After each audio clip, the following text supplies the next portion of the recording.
Welcome, ladies and gentlemen. It is LEG TV, the only fantasy football show devoted specifically for your football league. I'm your commissioner and host, JD Brake. And what an unbelievable season this has been. Right now, we have 7 teams tied for 5th place in the LEG after Week 7. This is an unbelievable race. We're going to go to the power rankings right now. As we can see, look who is at the top of Space Mountain. Party Like a Gronk Star has made their way as the hottest team in the league, winning 4 in a row, climbing their way to the top, taking out Alan Essen at the top spot after the victory over Dan Nickel, thanks to a Josh Elliott field goal. That was a 46-yard field goal that won the game, only won by 2 points. Now look here, we see some teams trending up and down. Now the mighty Nick Shook, who had a 3rd place finish last year, he has fallen mightily, dropping all the way down to the bottom there as he's lost 4 games in a row. And we're going to talk about that and also the matchups coming up this week. I've got a very special guest here tonight. Abilash Reddy, welcome to LEG Studios. How you doing, Abi? Man, there's a million places I'd rather be, but they won't have me, so here I am. Okay. See, well, for obvious reasons. Now, Abi, as I was talking about earlier, this is one of the most competitive seasons I've ever been a part of in fantasy football. 7 teams tied for 5th place right now, and not a single team is out of it. Not even Servos. Nope. Somehow, he's still in it. I mean, that's the only thing he's in. Dynamite drop in. Wow, this is getting off to a great start. In anything else? Yes, that's true. He's not in the Club of Successful People, the Club of Good People, the Hair Club for Men. No, not in any of them. Okay, yeah, I could see that. Now, Abi, I'm going to ask you a question here. Out of the teams that are at least 3 or 4 or better, so that's pretty much everybody but Servos, which team is your surprise team to come out of this heap, this clump of teams all bunched together fighting for that 5th and 6th spot? I hate to say this, but I think Pat O'Connor might actually have. It only took him 47 years, but I think he may have figured out. I told you from the very beginning. Even though he started out, he was like 0-3 to start out. I mean, the season. In his defense, when he started watching football, Lombardi was running the single T. So, you know. Hey, he looks damn good for that age. I'll tell you what. He's a chipper 75, that Pat. He may be the first O'Connor to win the championship since the inaugural season in the LEG. Oh, Mrs. O'Connor. That was kind of a controversy there. I had Pat at the number 3 spot for the power rankings, even though he's 3 and 4. But he not only leads the league in points, but he also leads the league in points against. I've never seen that before. It's unreal. Well, you know, it's kind of like he's really good at playing the guitar, but really shitty at picking bands to play in. All right, well, let's move on, shall we, Abi? Thank you for joining us here. We're going to do a rundown. We're going to get your predictions for this week, and we've got quite a doozy to start off. 2 5-2 teams, Party Like a Gronk Star, taking on Mick Barton and his Blake Lives Matter in an epic showdown. My game of the week. This is going to literally come down, in my opinion. Literally. I'm looking at the quarterback matchup. Jameis Winston versus Cam Newton. They are playing each other, and I think the one that emerges from that game is going to take this. Now, Abi, looking at the roster... I bet, considering your complete racism, you can't tell them apart. What? What are you talking about? Jameis Winston's the guy with the crabs in his pants. The ones that eat snow crabs. Not the... Well, he might have those too, but... I'm looking at this, and right now, Yahoo has me projected to win by 20 points. I think that's going to be a lot closer. I did bench Jameis Winston last week. That turned out to be Jameis Winston. Jameson? I said James. Jameis Winston last week. That turned out to be a mistake, and I'm not going to make the same mistake twice. I think he's going to have a pretty good game against Cam Newton and the Carolina Panthers. Really, I look for Christian McCaffrey also double-edged sword there for Mickers, as he's got Cam Newton throwing to Christian McCaffrey a lot, getting a lot of PPR points, so I'm sure he's going to be frustrated with that. I'll be looking at the matchup. Where do you see the advantage here between Mick and myself? Well, much like the Justice Department, I think Blake Life Matters is about to get run over by Party Like a Gronk star. That's and what I'll I tell you like to why. hear. Why is that? Because I just don't like Mick, and I just refuse to acknowledge it in any positive way. Okay. Also, he's got Amari Cooper. Yeah. That's all I have to say about that. He had a hell of a game last week, that's yeah, for sure. Yeah, he'll have a great game and 7 more, Mick. Have fun with that. His one game last week had more in that than the rest of the season combined. Yep, he'll get 500 yards in 2 games, and he'll be drafted in the 3rd round again. All right, so what is your prediction, Abby? You say JD or myself is going to win this? Yes, I say. Abby say JD going to win. Yes. I also like me this week to take this one. And I think it's going to be closer than 20 It'll be a points. low-scoring game, kind of like your testosterone count. Okay, that's a shot at my testes. I appreciate it. All right. Small, shriveled nuts. All right, so that's a very important game because the winner of that most likely is going to separate themselves and stay on top of the league here. No, because Mick's 3 and 4, right? No, he's 5-2. Is he? Yes. Oh, Are you paying attention? To Mick? No. He's number 3 in the standings. Much like his parents, I could care less what he does. Okay. All right, moving on. Let's go to the aforementioned Jason Servos, who has put together 2 wins in a row after starting off 0-5. He is taking on Dan Nickel, who came off of a heartbreaking loss last week, who could have had a chance to move up. He did not. Dan is at 4-3. Yep. He's kind of just above that big old wolf pack of mediocre teams that are fighting for the 5th and 6th spot. But Dan rounds out that top 4. I don't think Dan is going to have any problems beating Servos this week. I don't like the matchups for Brandon Cooks against the LA Chargers. Julio Jones looks like to be back finally. I don't know. But really at the running back, Servos with Murray and Riddick. I do not like that against Dan Nichols, Melvin Gordon, and Joe Mixon, who is running against the Indianapolis Colts, by the way. And Latavius Murray's running against the Indians. Or not the Indians, the Browns. My bad. The Indians would actually do a better job of stopping. I think the Colts defense is worse. And when I say than the Indians, defense. I don't just mean the Cleveland Indians. I mean the Navajos and my tribe, the India Indians. The India Indians. Michael Crabtree, he's been kind of hit or miss. Now, Will Fuller has emerged as of late with Deshaun Watson playing Heading right up to the Legion of Boom. Yeah, and I also like the tight end matchup here to go to Servos. Reed had an unbelievable game last week.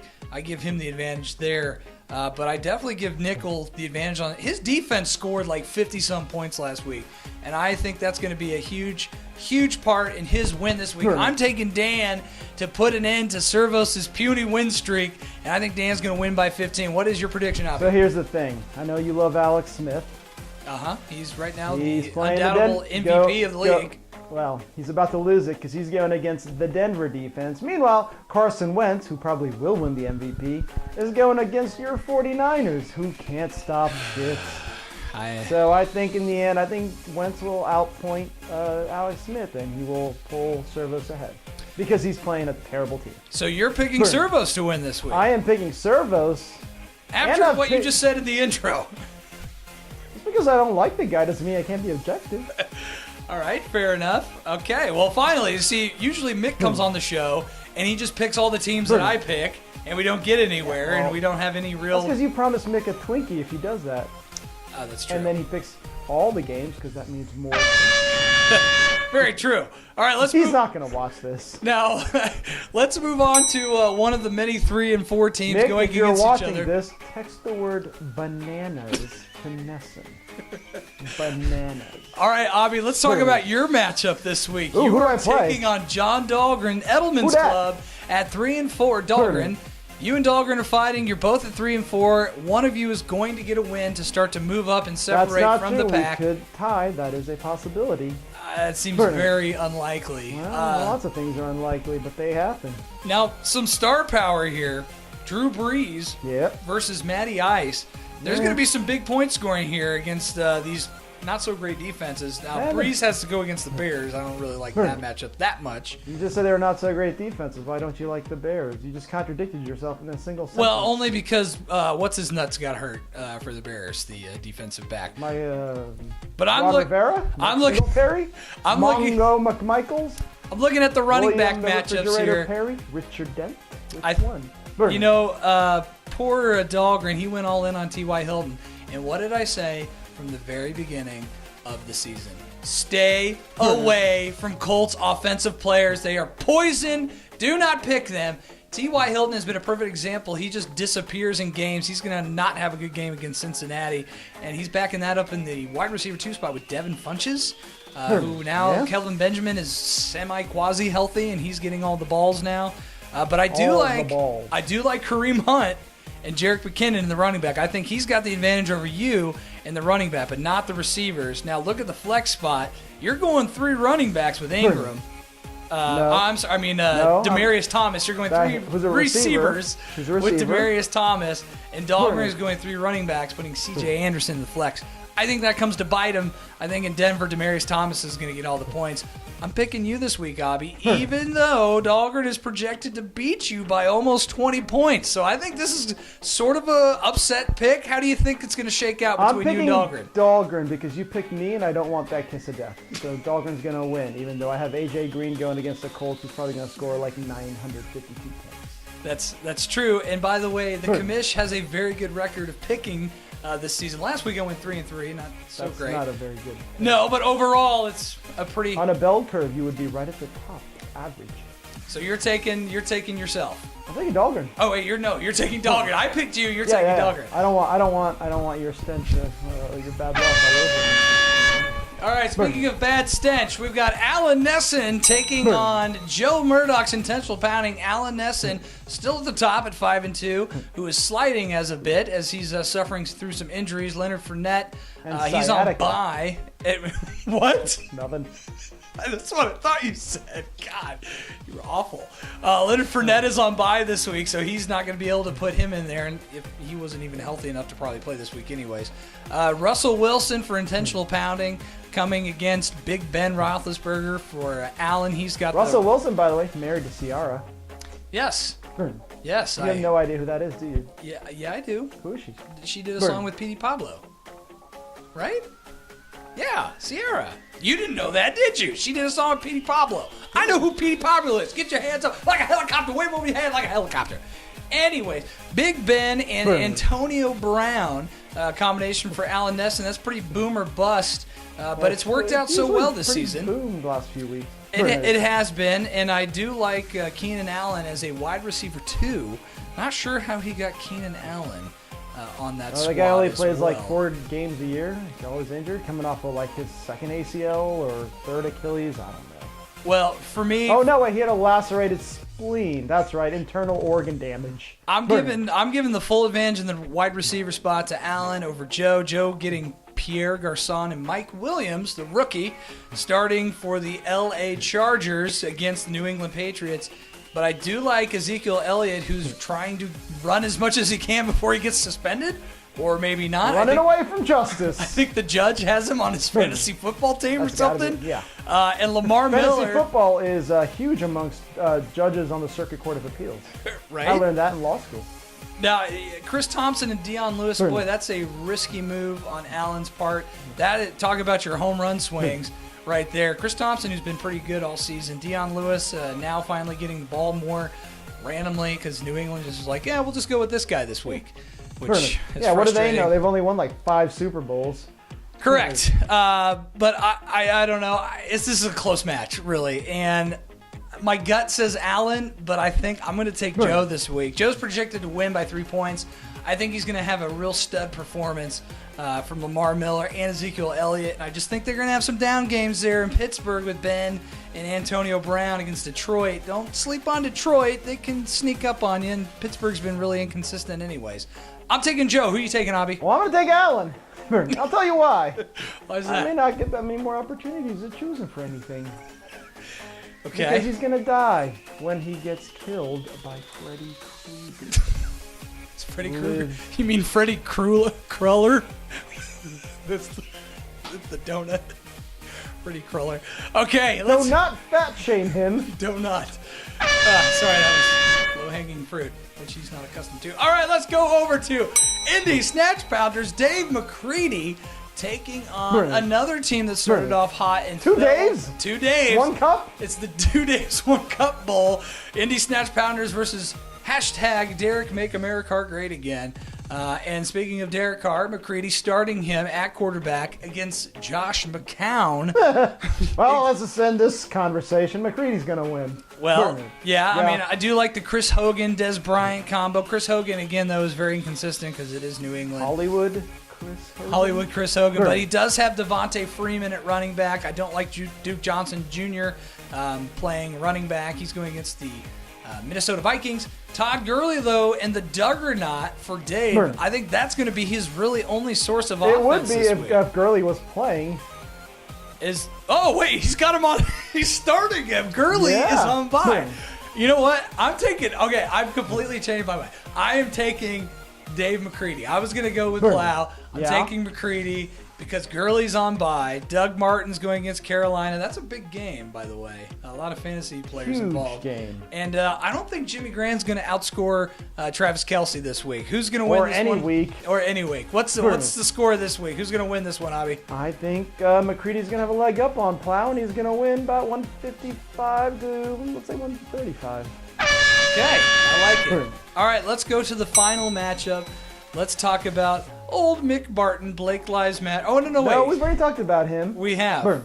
My phone is freezing up. Who's the last matchup? I don't know. It's going swimmingly. It's a great video. Oh, it's Nick and Pat.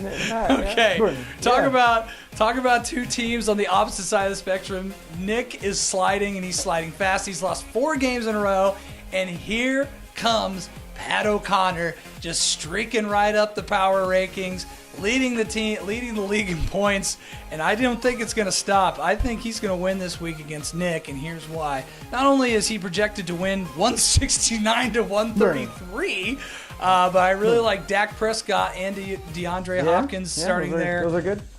And look, LaShawn McCoy and Alvin Kamara there as starting running back 1 and 2. That's a great combination, and Pat had a really good draft. Not bad at all. He did. He had a very good draft. He must have gotten finally he got the updated Beckett guide. Right? The old 2017 version. Was able to get some modern players. Check this out. No Packers, I don't think. No Packers. Which helps. He does have Jay Ajayi he's in the got flex. Cobb on the bench where he belongs. Right. Now he's going 3 running backs against 3 running backs for Nick as well, putting Jordy Howard in the flex, starting Carlos Hyde and James White. Again, Hyde, he gets a lot of touches there for San Francisco. James White, again, with the emergence of Deion Lewis again, I think he's being devalued. Good. But also, Pat has a really good defense. Luke Kuechly, though, may not play. Yeah, he's in concussion protocol. Surprise. At least he made it this long in the week. Yeah. I think this is going to be a blowout. Are we going to take a bet on how it ends for Luke Kuechly? Because it's not going to end pretty for him. It's either going to be a shotgun to the chest or a Bible over his face with his kid strangled in the weight room. We call those the Seau and the Benoit. Yes. Boy, that went dark really quick. Abby, I think this is going to be the biggest blowout of the week. I think this is going to make Nick shook his pants after this week and be in total disarray and not make the playoffs. Little prediction. This fella right here. Hey, Nicky. See that right there? He's coming to you, buddy. Pucker up. So you think Pucker up. You just made a prediction. Shook is going to get the hop of this year. I think so. Woo! That's a hot take. Hot take, Nate. Woo! Hot take. Pucker up, Nate. He's coming. Wow, that's quite a hot take. Now, these are some important games, because next week, as you know, Week 9 is like bye week hell, as everybody is on bye for some reason. So very pivotal matchups this week. It's going to be interesting. I can't wait to see what happens around Week 10. Hopefully things will start to shake up, and we'll start to see a little bit of a playoff preview going on here as we make it down the home stretch already. We have a big playoff bonanza extravaganza show? Sure, yeah. Cool. Yeah, absolutely. We'll get Mick on here, take his shirt off, slap him with some butter, It's typical stuff. Okay, well, if anybody is still watching, thank you very much. Thank you, Abby, for coming on tonight with your expert analysis. Good luck to everybody in Week 8. We'll see you next time. Yeah.